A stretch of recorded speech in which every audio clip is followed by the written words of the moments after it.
போலே பாபா இவர் நடத்தின சொற்பொழிவுக்கு நேத்தி பெரிய கூட்டம் வந்திருக்காங்க. எதிர்பார்த்ததை விட அதிகமான கூட்டம். ஆனா திரும்பி போக முடியல. கூட்ட நெரிசல் இருக்கிறது. ஒரே ஒரு வழி, எப்படியாவது வெளியில போனா போதும் அப்படிங்கிறதான் அங்க இருந்த எல்லாருடைய எண்ணமும். பேசுனா கேட்கல, மூச்சு விட முடியல, கத்துனா யாரும் கண்டுக்க மாட்டேங்கிறாங்க அப்படின்னு அந்த இடமே ஒரு மோசமான நிலையில இருந்திருக்கு. யாராவது ஒருத்தவங்க கீழே விழுந்துட்டாங்க அப்படின்னு நம்ம கை கொடுக்க போனா அதுக்குள்ள 4-5 பேர் வந்து அவங்களை மிதிச்சுட்டு போறாங்க. நாம குனிஞ்சு தூக்கலான்னு பார்த்தா நம்மளையும் மிதிச்சுட்டு போயிடுவாங்க போல. அந்த அளவுக்கு ஒரு மோசமான நிலைமை. கையை பிடிச்சிட்டு வந்த பையனை காணும், யாரோ கூட்ட நெரிசல்ல அழுத்தி பிரிச்சு விட்டு போறாங்க. கத்துனா கேட்க மாட்டாங்குது எங்க இருக்காங்க அப்படின்னு தெரிஞ்சுக்கலான்னு. அவ்வளவு ஒரு மோசமான நிலைமை. கிட்டத்தட்ட ஒரு வார் நடந்தா ஒரு இடத்துல எந்த அளவுக்கு ஒரு சத்தம் இருக்கும், எந்த அளவுக்கு ஒரு பரிதவிப்பு, அழுத்தம் எல்லாம் இருக்கும். கத்திட்டு ஓடுவாங்க, உயிர் பழைச்சா போதும் அப்படின்னு. எத்தனையோ பேர் வந்து மிதிச்சுட்டு பிணத்து மேலெல்லாம் நேத்தி ஓடி இருக்காங்க அவங்க உயிரை காப்பாத்திக்கிறதுக்கு.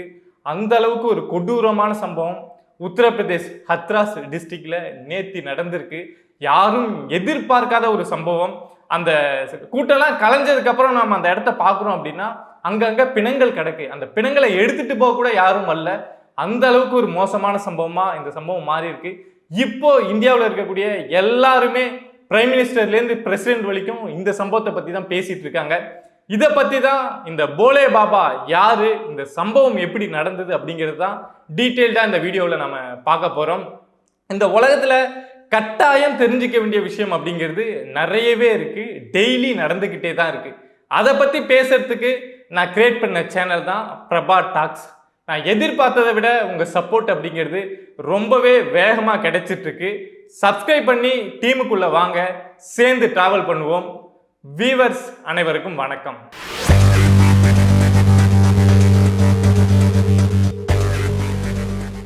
போலே பாபா டியூஸ்டே நடத்தக்கூடிய மத சொற்பொழிவு அப்படிங்கிறது நார்த் இந்தியாவில் ரொம்பவே ஃபேமஸான ஒரு விஷயம். சவுத் இந்தியாவில் நமக்கு வேணா இவரை தெரியாமல் இருக்கலாம், பட் அங்கே இருக்கக்கூடிய நிறைய மக்களுக்கு இவரை தெரியும்.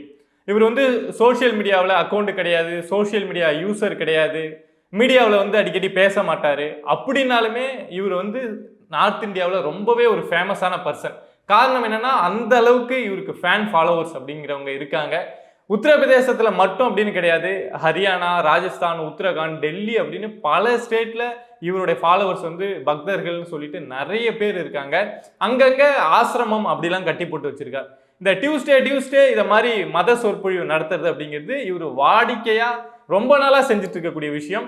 ஒரு இன்ஃப்ளூயன்சரான பர்சனும் கூட தான். எப்படி அப்படின்னா கோவிட் லாக்டவுன் பீரியட்ல நம்ம எந்த அளவுக்கு இருந்தோம் அப்படின்னு தெரியும். வீட்டை விட்டு வெளியில போக முடியாது, வெளியில பைக் எடுத்துட்டு போனா போலீஸ் பிடிப்பாங்க, ஒரு ஃபுட்டு வாங்க போனா போலீஸ் பிடிப்பாங்க, ஹாஸ்பிட்டலுக்கு போகணும்னா கூட நிறைய தடைகளை தாண்டி ஏதோ காரணம் சொல்லி அப்படிதான் போனோம். மேரேஜ் நடத்த முடியாது, ஒரு சின்ன ஃபங்க்ஷன் கூட நடத்த முடியாது. அந்த அளவுக்கு ஒரு நெருக்கடிக்கு மத்தியில தான் கோவிட் டைம்ல நம்ம வாழ்ந்துட்டு இருந்தோம். பட் இந்த டைம்ல கூட நார்த் இந்தியாவில் இவரால இந்த மத சொற்பொழிவு அப்படிங்கிறத ஒரு கூட்டத்தை கூட்டி நடத்த முடிஞ்சது. அந்த அளவுக்கு மக்கள் செல்வாக்கு இவருக்கு இருக்கு. அது வந்து எல்லார் மத்தியிலையும் பரவி இருக்கு. ஸோ இவரு நார்த் இந்தியாவை பொறுத்த வரைக்கும் ஒரு முக்கியமான பர்சன், முக்கியமான ஒரு ஆன்மீகவாதி அப்படின்னு தான் பாக்குறாங்க. இவர் மேல இதுக்கு முன்னாடி நிறைய குற்றச்சாட்டு, ஒரு ஆன்மீகவாதி அப்படின்னாவே நிறைய குற்றச்சாட்டு இருக்கும்ல.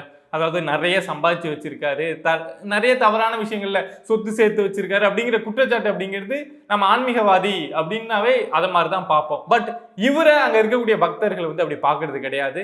மற்றவங்கள்ல இருந்து தள்ளி வச்சு ஒரு நல்ல மனுஷன், ஒரு ஆன்மீகவாதி அப்படிங்கிறத தாண்டி ஒரு நல்ல மனிதர் அப்படின்னு தான் பாக்குறாங்க. பொதுவா ஆன்மீகவாதி அப்படின்னாவே இந்த பிரவுன் கலர்ல காவி கலர்ல ட்ரெஸ் போடுறது அப்படிங்கிறது ஒரு ஃபார்மலா இருக்கக்கூடிய விஷயம். பட் அதை உடைச்சிட்டு இவர் எப்பொழுதுமே ஒயிட் கலர்ல தான் ட்ரெஸ் போடுவாராம். அந்த ஆன்மீகத்துக்குள்ள நான் வந்துட்டேன் அப்படிங்கிறதுனால அதை தான் ஃபாலோ பண்ணணும்னு கிடையாது அப்படின்னு எப்பொழுதுமே ஒயிட் கலர்ல தான் ட்ரெஸ் போடுவாராம். அதே மாதிரி சொற்பொழிவு நடத்துறாரு அப்படின்னா அங்க ஒரு பெரிய கூட்டம் வரும், ஒரு ஃபண்டு கிடைக்கும்ல, அங்க சொற்பொழிவுக்கு வரக்கூடியவங்க நிறைய பணம் கொடுப்பாங்கல்ல, அதெல்லாம் அவர் சேர்த்து வச்சுக்கிட்டதே கிடையாதான், திரும்ப அந்த பக்தர்களுக்கே கொடுத்துருவாராம். அப்படின்னு அங்க இருக்கக்கூடிய பக்தர்களே இவரை வந்து ஒரு நல்லவர் அப்படின்னு தான் சொல்றாங்க. இவ்வளவு நாள் தொடர்ச்சியா இதே மாதிரிதான் கூட்டம் நடத்திட்டு இருந்திருக்காரு. இவரே கூட்டத்துல பேசுறப்போ அவரை பத்தி சொல்றப்போ சொல்லியிருக்காரு, 90க்கு முன்னாடி இவரும் உளவுத்துறையில வந்து வேலை பார்த்துக்கிட்டு அப்படி இருந்த ஒரு மனிதர் தான். பட் அங்க இருக்கிறப்பவே ஆன்மீகத்து மீது வந்து ஒரு பெரிய ஈடுபாடு வந்து அங்க உளவுத்துறையில இருக்கிறப்பவே சின்ன சின்ன மீட்டிங்லாம் நடத்தி சரி இதுக்கப்புறம் நம்ம முழுசா ஆன்மீகத்துக்குள்ள போலாம் அப்படின்னு சொல்லிட்டு தான் கடவுளின் சீடர் அப்படின்னு சொல்லிட்டு இவர் ஆன்மீகத்துக்குள்ள வந்திருக்காரு. அதுக்கப்புறம் கொஞ்சம் கொஞ்சமா வளர்ந்து இப்போ இவ்வளவு விஷயம் வந்து இப்போ இந்த சம்பவம் நடந்திருக்கு. சரி, இந்த சம்பவத்துக்கு வந்து இவர் தான் இந்த போலே பாபா தான் காரணமா அப்படின்னா நம்ம முழுசா சொல்லிட முடியாது. ஏன் அப்படின்னா இதுக்கு முன்னாடி இதை மாதிரி இந்த டியூஸ்டேன்னு கோவிட் டைம்லேருந்து இந்த கூட்டம் அப்படிங்கிறத நடத்திட்டு இருந்திருக்காரு.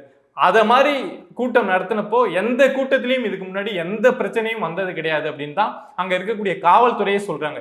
இவர் கூட்டம் நடத்துறாரு அப்படின்னா ரொம்ப அமைதியா நடக்கும், இருக்கக்கூடிய பக்தர்கள்லாம் கூட்டம் முடிஞ்சு கலைஞ்சு போவாங்க. But this is first time இதை மாதிரி நடக்கிறது அப்படின்னு சொல்றாங்க. பட் ஆனால் நடந்திருக்கிறது அப்படிங்கிறது ரொம்ப பெரிய விஷயம், நம்ம யோசிச்சு கூட பார்க்க முடியாத விஷயம் நடந்திருக்கு.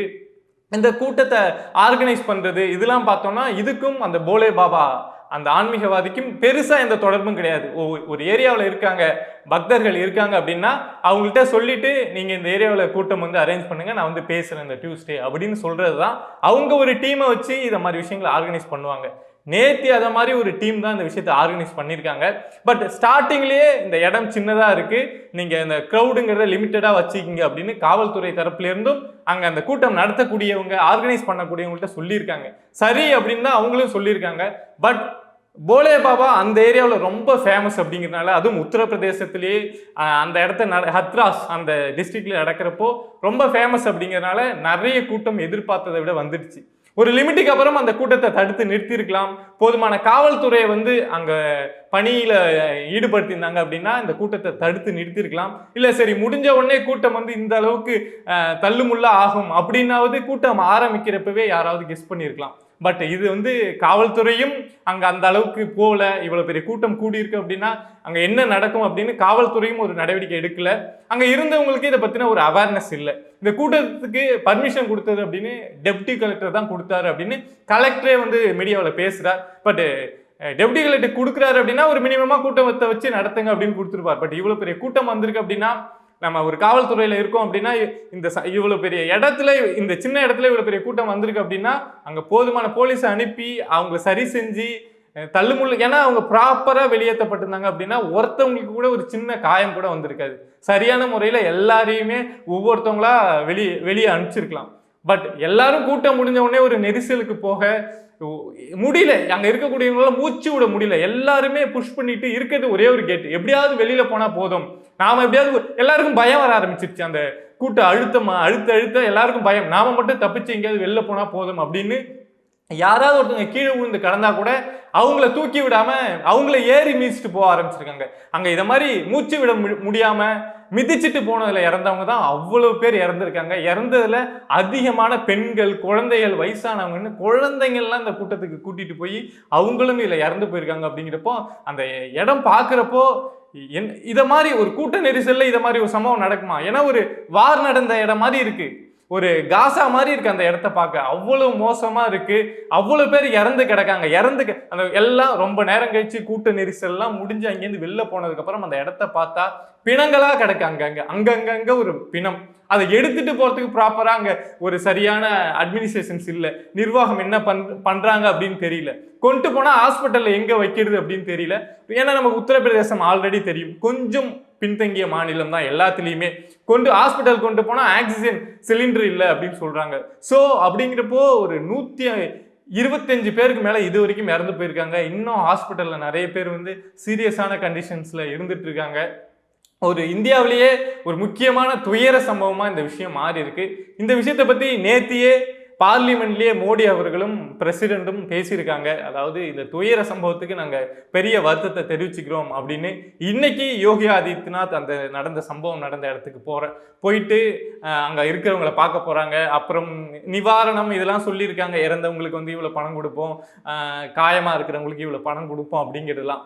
பட் இது நடக்காம தடுத்திருக்கலாம் அப்படிங்கிறது தான் ஒரு விஷயம் எல்லாருக்குமே. ஏன்னா ஒரு இவ்வளவு நாளா ப்ராப்பரா இதை மாதிரி ஒரு கூட்டம் நடந்துட்டு இருந்திருக்கு.